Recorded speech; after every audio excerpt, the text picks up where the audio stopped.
أعوذ بالله من الشيطان الرجيم بسم الله الرحمن الرحيم الحمد لله رب العالمين السلام عليكم ورحمة الله تعالى وبركاته mbokki jullit ñi mbokki taalibe yi ñu leen di nuyu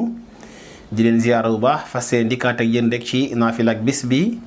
tey di fukkeelu guddi ak juróom ñeent ci weeru koor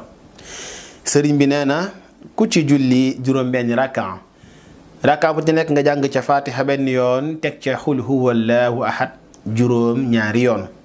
sëriñ bi nee na ku ko def insha allah julli googu ak payam moo di aljanna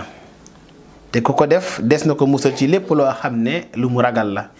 te itam bu ñaanee yàlla suñu borom bi subhanahu wa taala dana ko fajal aajoom joojee nga xam ne moo ko tax di ñaan waaye itam seytaane dana ko daw te itam dana deeyaale ak ngëm yàlla suñu borom bi subhanahu wa taala